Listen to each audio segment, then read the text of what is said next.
Thank you, Nancy.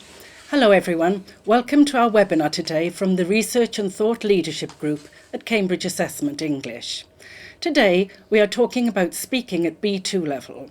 This is the first in a series of webinars from Research and Thought Leadership team. My name's Sian Morgan. And I'm Jane Lloyd.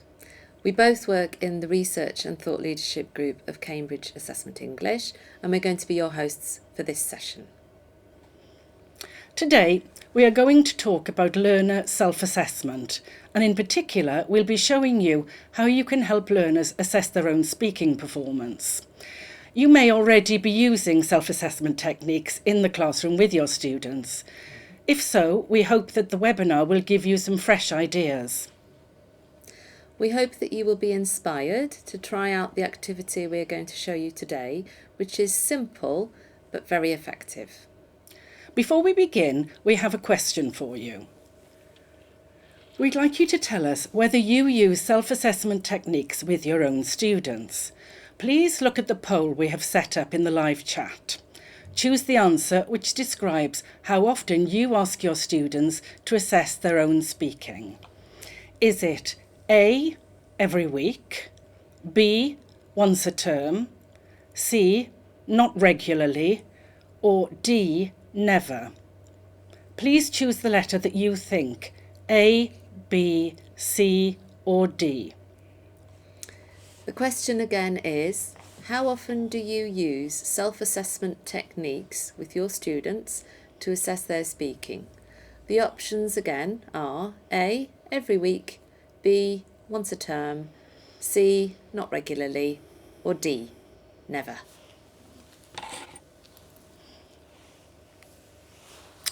So that's very interesting. It looks as if, let's see, no, it's coming through. It's coming through. Okay, let's just wait a moment.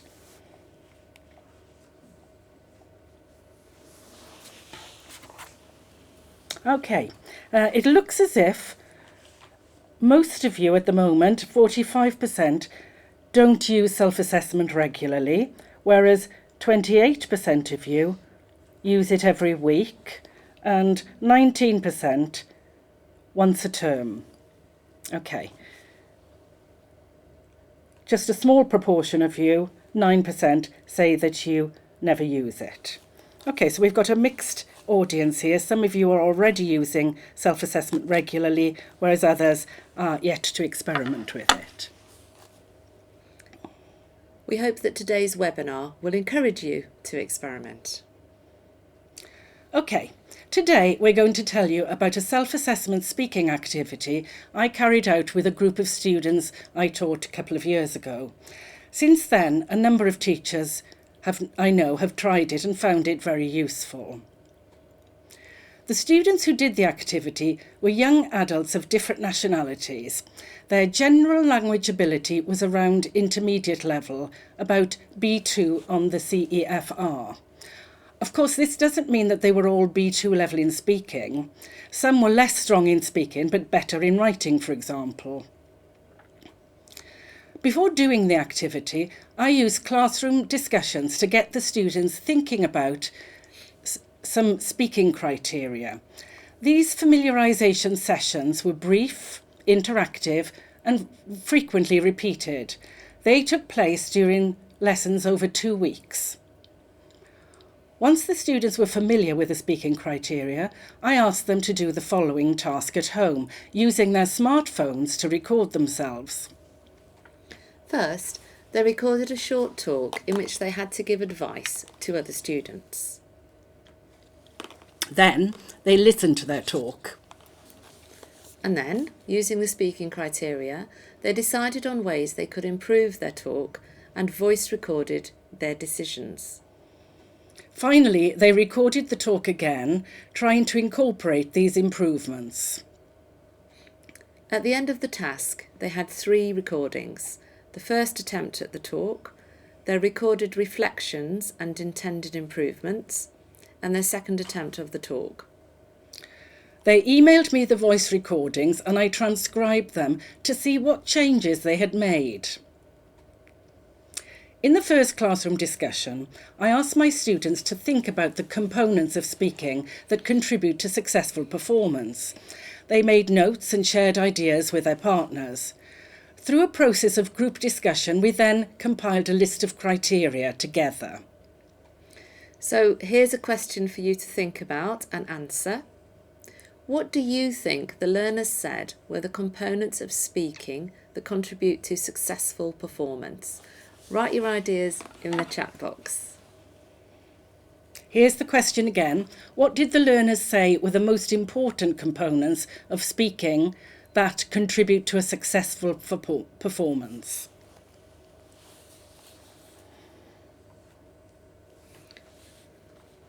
Okay, I can see we've got fluency coming in, grammar, intonation, vocabulary, so a bit of everything actually. Oh yes. So yeah. Fluency, pronunciation, grammar, vocabulary. Okay. Yes, vocabulary is also figuring quite highly. So, this is what we and our students came up with.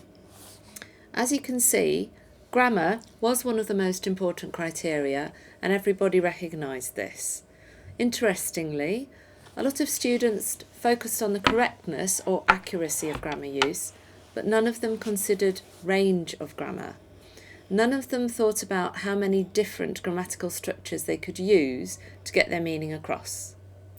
At higher CFR levels, and remember this was a B2 class, the range of grammatical structures students use flexibly is also important, so we called this criterion grammar, range and accuracy.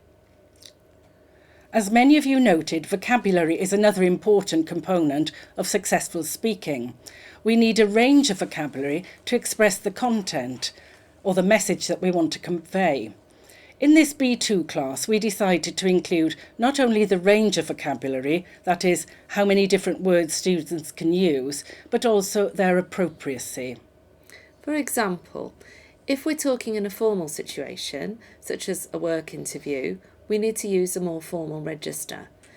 If we're talking with our friends or family, everyday vocabulary is fine. However, bear in mind that we should only include range and appropriacy for higher levels, so students at B2 or C1 level. If you're working with A2 or B1 students, range and appropriacy is not something you should focus on. Because students were asked to record a short monologue, organisation is a particularly important criterion. The class discussed how organisation refers to whether the student structures their ideas clearly and how they support them with appropriate examples. Beginning and ending the talk appropriately would also be part of organisation. Many of you mentioned the importance of pronunciation in the chat. In the English teaching world today, the native speaker is no longer the implicit model. Instead, intelligibility has become our pronunciation target. During our class discussion, we also added fluency in the same criterion band. Fluency wouldn't necessarily indicate the speed of delivery, as even expert speakers speak at different speeds and pause to think of ideas. Instead, we use fluency to refer to smoothness and ease of speech, and this is closely connected with general language ability. So this was a good opportunity to talk in my class about having a wide range of vocabulary and especially how phraseology and collocation can help fluency. An example of phraseology might be "in my opinion" or "as far as I know", whereas collocation describes two words which are frequently found together, such as bitterly disappointed or highly paid or transport facilities. Our final criterion was interactive communication. This has been called the fifth skill and is a very important component of English language proficiency. It refers to how the speaker is sensitive to their audience. This is easier to achieve in a dialogue. Dialogues are naturally interactive, but it can also be achieved in a monologue by addressing the audience and including them implicitly in the conversation. We'll see some examples of how students do this during the webinar. Let's look at the task Sian gave her students. The task is broken down into explicit stages, so the students are very clear about what they have to do. At the top of the slide, you can see the task brief, followed by the numbered stages of the task. The task brief is: your college wants you to give a short talk to new students on how to get the best out of New York City. Here, the students talked about New York City because that was where they were living at the time, but clearly this can be substituted by any town or city your learners live in. We also have a little context in the words your college and new students. This gives your learners information about what kind of register to use for their audience to show their interactive communication. In this case, the context will probably be quite informal. This means that this task would also be accessible to students of B1 level who haven't yet mastered a more formal register. First, we have a preparation phase where learners think about what they want to say for about a minute and make some notes to work from. They were specifically told not to script their talk. Then, learners record their first attempt. They can use their notes to guide them. After a minute, they stop the recording. Next, we have the reflection phase where the learners listen to their first talk and use the criteria to make brief notes on how it went. Then there is the goal setting phase. Here, the learners voice record what they want to improve in the second talk. Finally, we have the second attempt of the talk. Here, students record the talk again, trying to incorporate their improvements. So, before we look at some results, let's just make a few comments on the choice of topic and the structure of the task. This type of topic, talk about a place where you live and give advice to newcomers, is the kind of thing we do all the time informally. It should be accessible to everybody. And because it's relevant, we hope that it will be engaging for the students. The task elicits a piece of extended discourse. Students have to talk for about 1 minute, during which time they need to use a range of linguistic and rhetorical functions. They will have to introduce the topic appropriately, structure the content of the talk, provide examples, and conclude appropriately. During the talk, they also need to use functional language to make suggestions and give advice. Last but not least, they will need to use interpersonal features to connect to their audience. So this simple everyday task actually requires some complex linguistic and rhetorical resources on the part of the students. In terms of authenticity, we can ask ourselves, how relevant is the task to what we do in real life?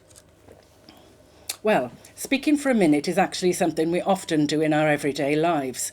Students will leave voice messages on phones, or they may take part in vox pops where they're asked to give their opinion on everyday topics. Students are also often asked to give presentations at school or at work. So we can say that this kind of task has face validity, and that is why extended speaking is tested in Cambridge Assessment English exams. Now we have a task for you. We'd like you to think about which of these aspects our multinational students wanted to improve the most. Choose one of the options. A. Grammar. B. Vocabulary. C. Organisation. D. Pronunciation. And D. Pronunciation and fluency. Or E. Interactive communication. I'll just say that again. Which of these aspects of speaking do you think our multinational students wanted to improve? A. Grammar. B. Vocabulary. C. Organisation. D. Pronunciation and fluency. Or E. Interactive communication. Okay, so I can see vocabulary is coming in the highest so far. And here we've got interactive communication and pronunciation and fluency too. Okay, so organisation isn't coming in as much, No. and neither is grammar.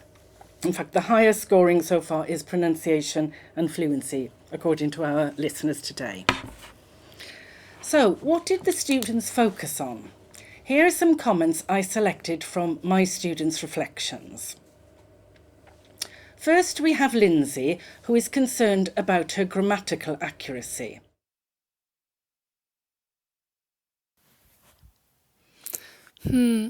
I found some grammar mistakes in my recording, even though I'm already familiar with the grammar. So I need to work on that.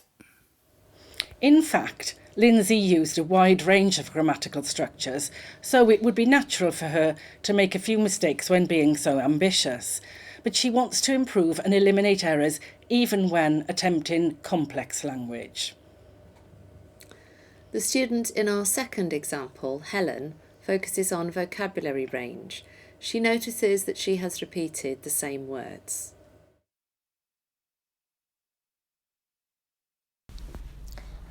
I realize that I repeat the same words to describe one thing, such as like fancy for department stores and also window decorations.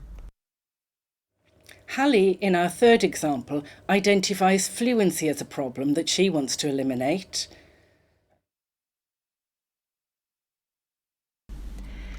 I think I have too many pauses during my talk. Especially, I often say between word, and it is a little bit, it is not good. And Fred, in our last example, focuses on his structuring of ideas. He wants to connect his ideas more.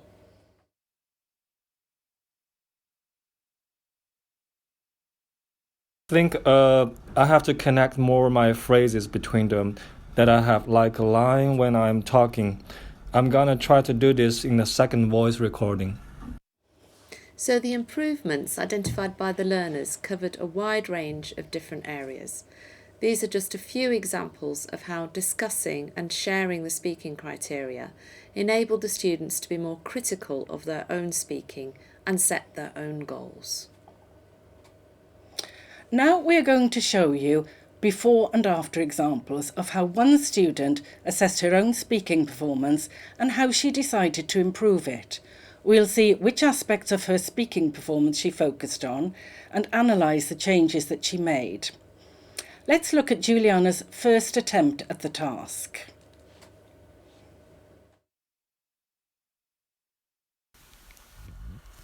Hi, my name is Juliana.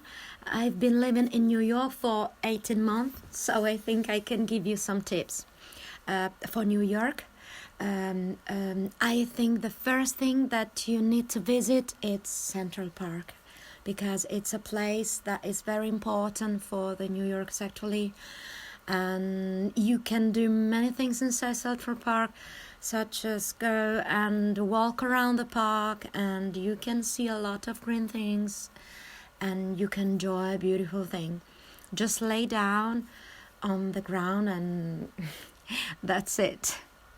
Juliana's first talk is 58 seconds long. It does not include much detail.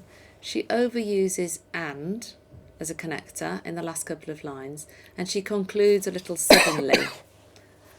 Which of the criteria do you think she focuses on in her reflection? Let's have a look at Juliana's reflections.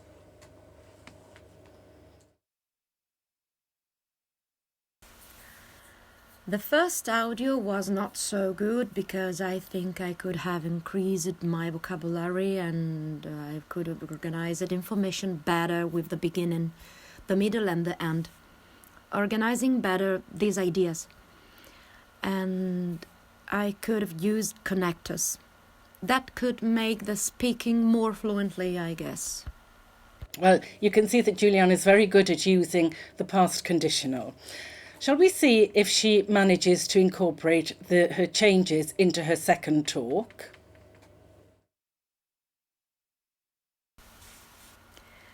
Hi, my name is Juliana. I've been living in New York for 18 months, so I think I can give you some tips about the city. The first one is Central Park. it's a good place to visit. I think you can visit the zoo.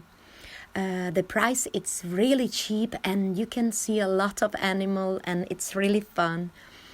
Also, you can just lay down on the lawn and maybe have a nice picnic.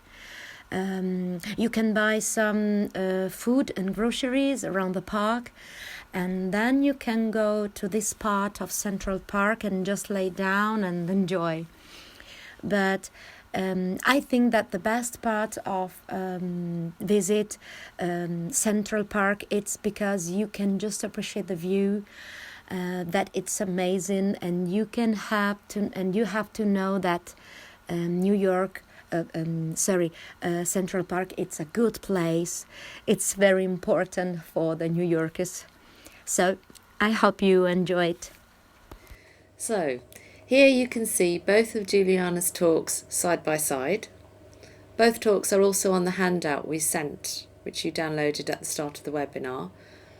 What strikes you as different? Please have a think about this and comment on what changes Juliana has actually made in the chat box. We'll give you a minute to do this. Please make your comments in the web chat. Consider the speaking criteria we looked at earlier. So think about grammar, vocabulary, organisation, pronunciation and fluency, interactive communication.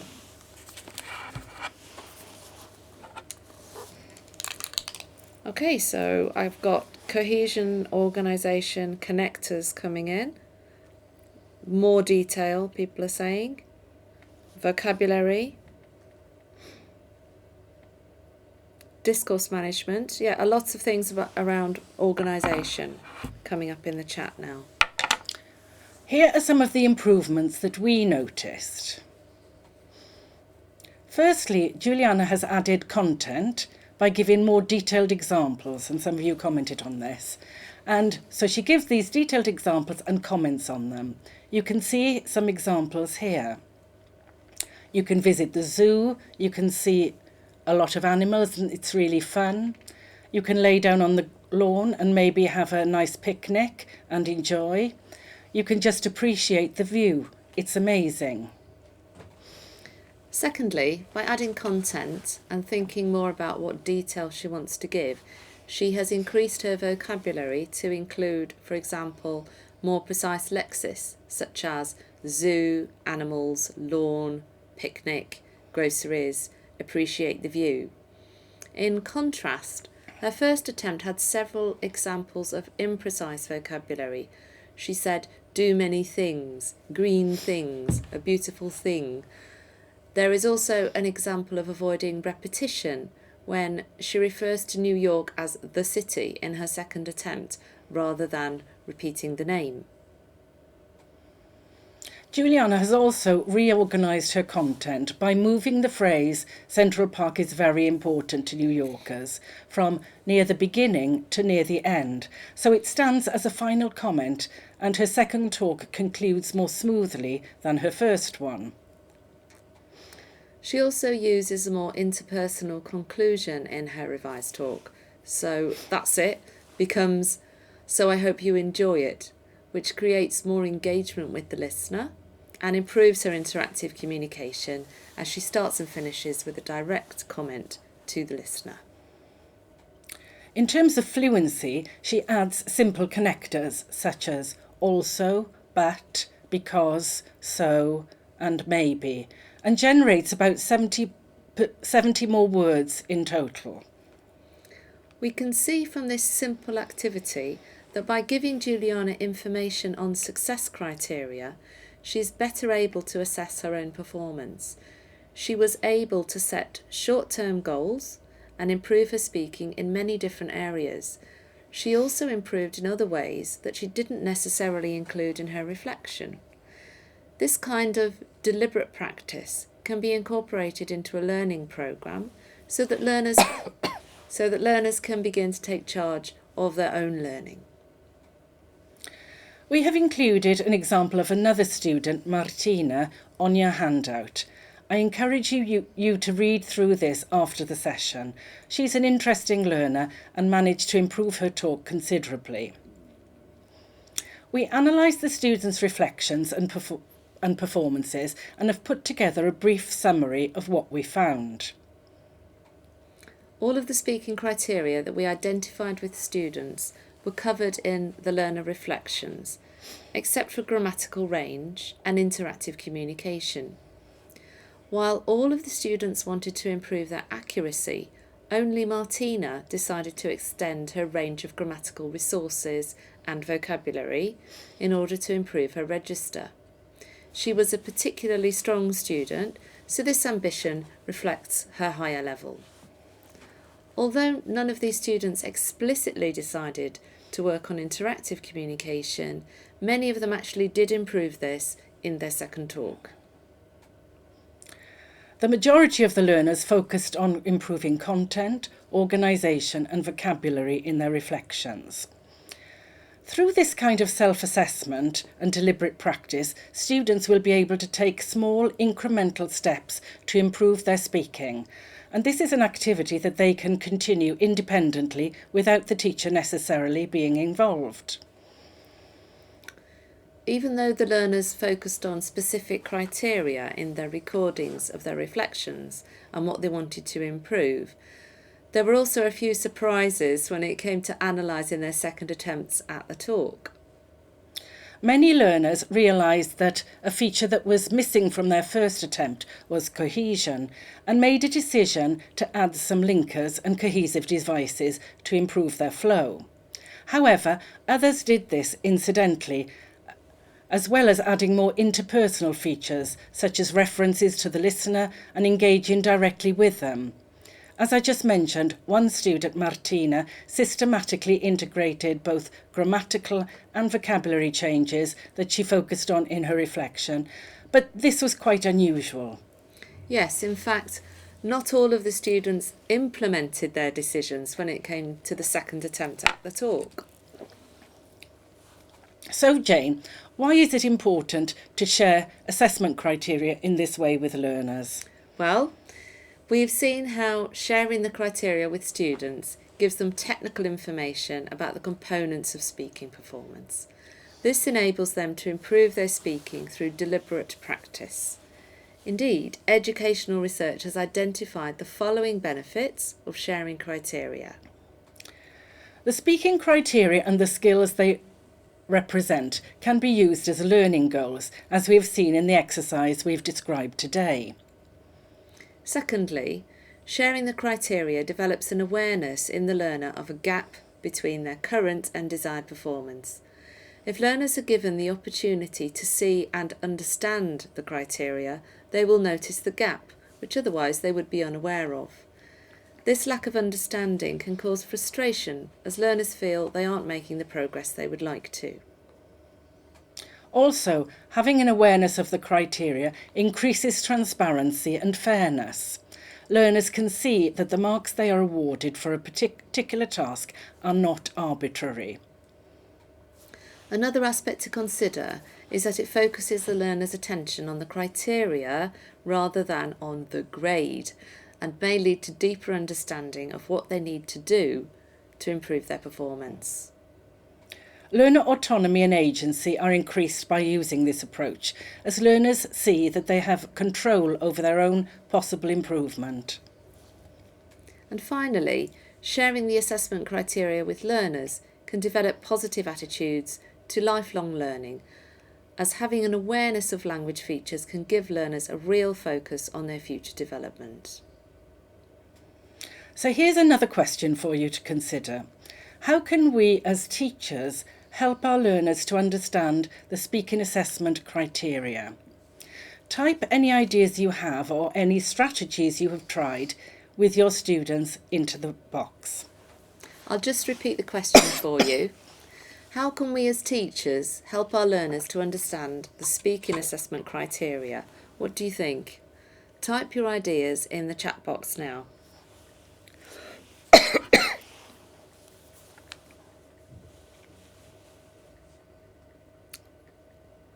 Okay, so I can see some ideas coming up.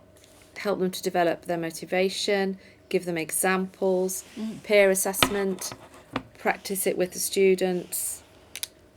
Yes, a couple of you are mentioning examples. Yes, examples are a good idea because you're actually showing them what success looks like. There are some great ideas here, and decisions will obviously depend on your individual teaching context. But you could ask your learners what they think are the features. You could ask your learners, like I did, what they think are the features of speaking performance. You could do this by letting them brainstorm or getting them to discuss this in small groups. As some of you suggested, one way that we can ask learners to think about the features of speaking performance is to do it with them through guided questions. For example, you could give your learners a sentence with some nonsense words in to focus their attention on the importance of vocabulary. These guided questions should be appropriate to the level of your learners, of course. Or you could ask them to analyse their speaking by focusing on one criterion at a time. This would lower the cognitive load and break down this familiarisation task into manageable chunks by looking at one criterion rather than several at once. Another idea could be to do familiarisation activities with matching activities, or to ask your learners to discuss some short speaking samples which exemplify different speaking criteria. For example, we could use a web-based speaking sample for group discussions with intermediate students, asking them to justify their ideas. They could even do this in their L1. With lower level learners, B1 or A2, we could ask them to match short samples with criteria from a binary choice. For example, you could play them a short exchange and ask whether this snippet is a good example of accurate grammar or interactive communication. All of these methods can be reinforced with awareness-raising activities using questioning techniques as opportunities arise, and we will see some examples of these on the next slide. Here's another quick question for you. If you were focusing on speaking performance at A2 or B1 level, what 3 criteria would you focus on? Write some suggestions in the chat box.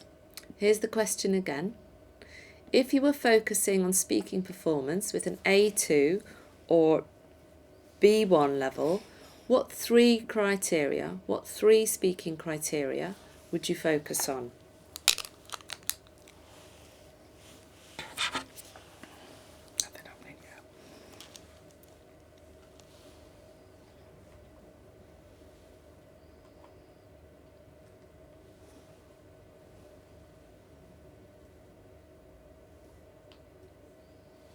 Okay, I think we've got a bit of a time delay on what's coming through. So 3 criteria. I think something's coming through now. That's it. I'll just have a look at this one.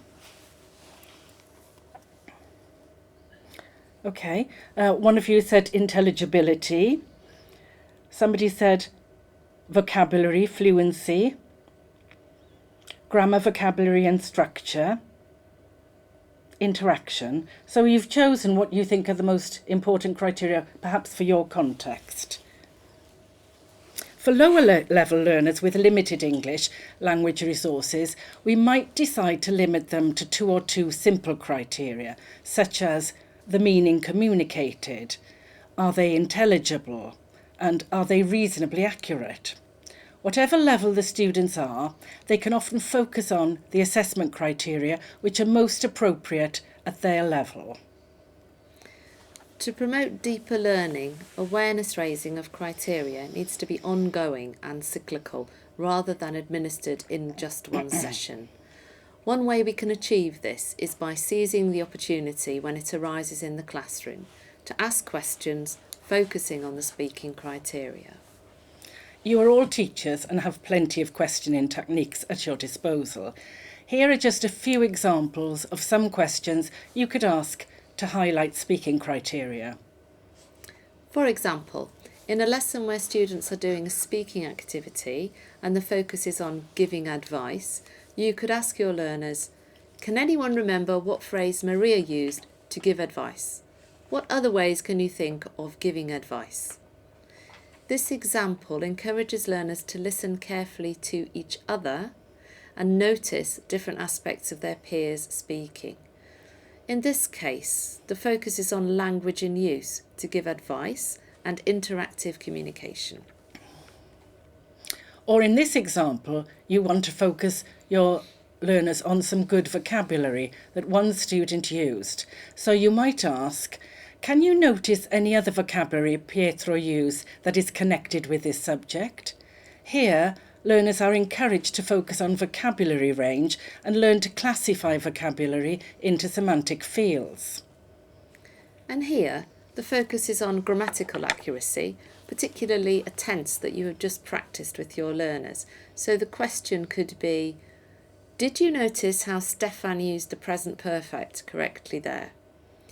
Here the teacher is drawing attention to successful aspects of Pier's grammatical accuracy in speaking, which encourages learners to see each other as resources and creates a little healthy competition. And in this example, you may have been focusing on a listening text. After the learners have listened for gist and the main ideas expressed, you may ask them to listen again and write down the linkers you hear. Are there any that you don't use? Recycling already processed listening texts or excerpts for linguistic analysis is a great way to reinforce learners' awareness of the multiple components of speaking ability. So, looking back to the exercise that I described earlier on in the webinar that I did with my learners, what was the point of this exercise? What was the value of the task for the learners? Well, to begin with, it makes learners aware of the multifaceted nature of speaking, which they may never have thought about before, particularly in a foreign language. Then, of course, it leads to the learners noticing their own language for themselves and starting to focus on some self-monitoring. It also encourages goal setting, which is a valuable skill in itself, and again, something that learners need to be able to develop in order to study independently. Another valuable consequence of this activity is that it involves the learner in the learning process and starts a feedback conversation between the learner and the teacher. The more learners do this kind of activity, the more they should improve in their ability to be self-analytical and self-aware.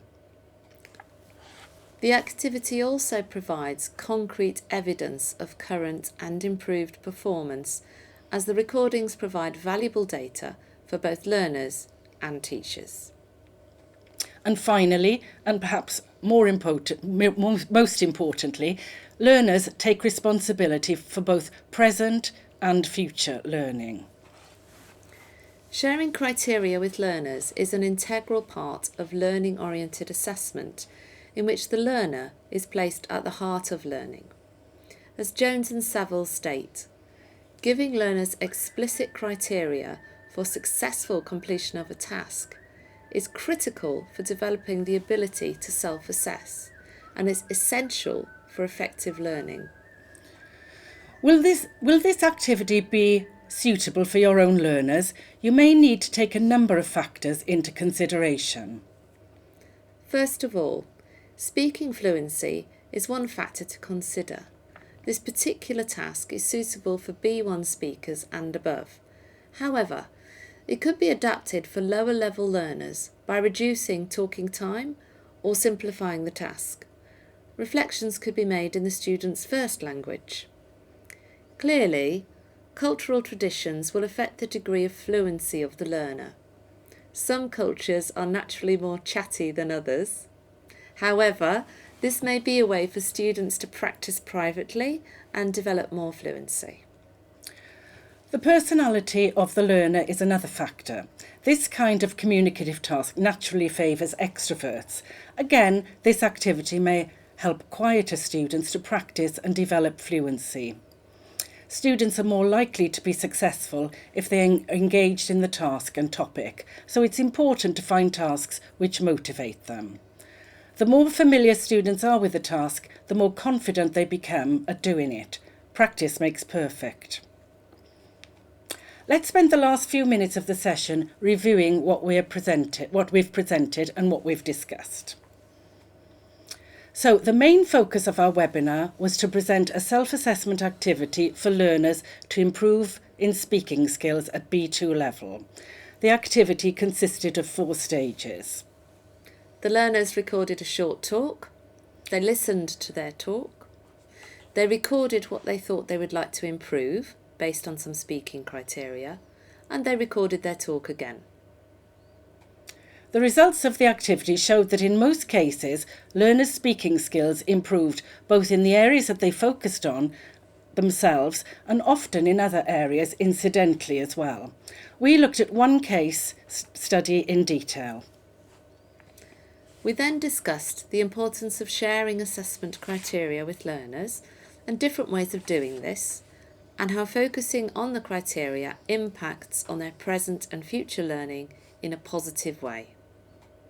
Finally, we made a positive link between the activity we presented and learning-oriented assessment with reference to some research by Jones and Saville. So we'd like you to reflect on this session. What one thing will you take away from this session? Please type your answer into the chat box. The question again is, what one thing will you take away from this session? Please type your answer into the chat box.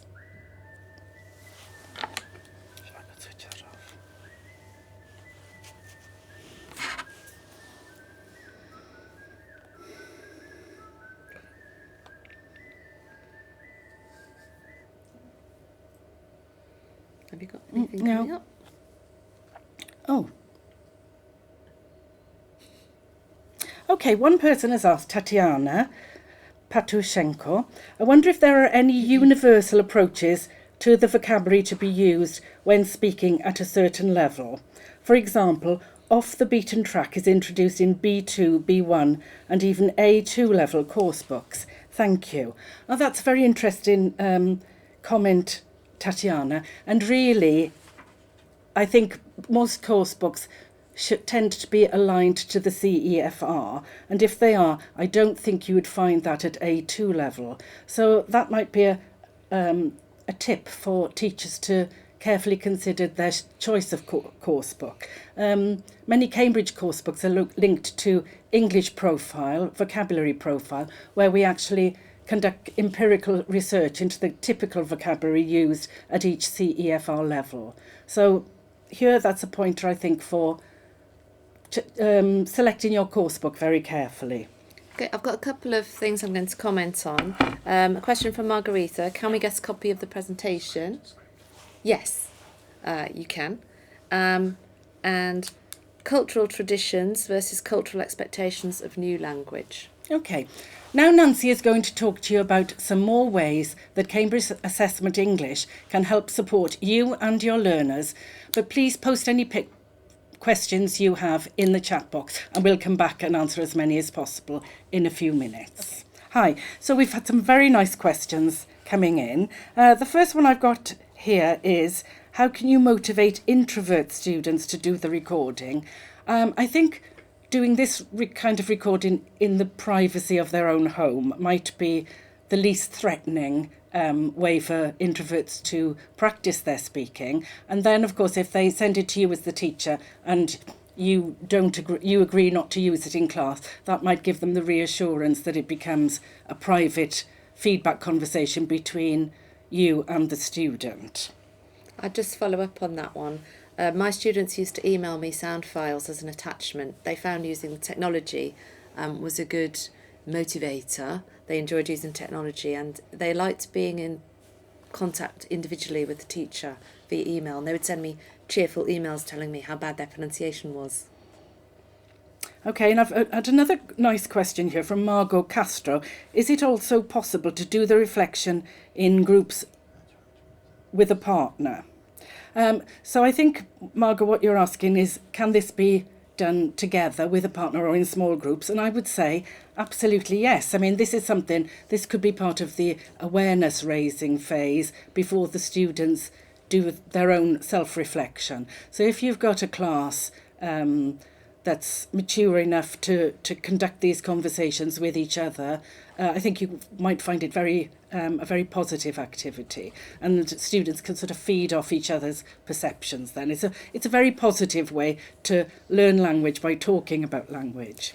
A final comment from me, I mentioned this briefly before, from Nairon Gonzalez, who's made a very useful point about cultural traditions versus the cultural expectations of the new language. Yes, indeed.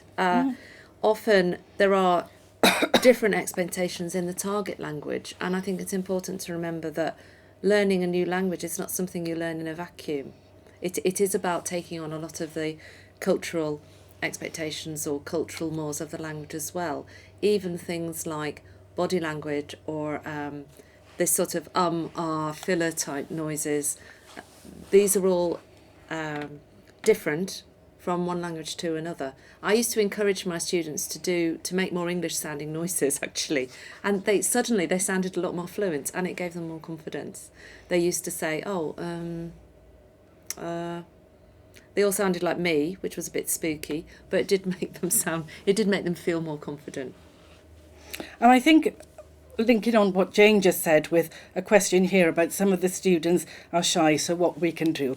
I think the fact of highlighting that speaking performance is not just fluency, the ability to generate language quickly, and actually is made up of other less tangible things like interactive communication or very good vocabulary. I think this could give shyer, introverted students more confidence in what they're actually able to contribute. And I think as a teacher, it's really good to point this out in class. Oh, did you hear Yoshi's wonderful example of interactive communication there? How beautifully he made that request. So in that way, you're sort of highlighting the different aspects of speaking fluency and increasing the confidence of the shyer people.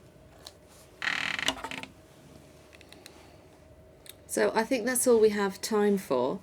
Thank you very much for attending today. We hope you found it useful. We look forward to seeing you at our future webinars. The next webinar coming up is on the 21st and 23rd of May. And thank you for attending this webinar.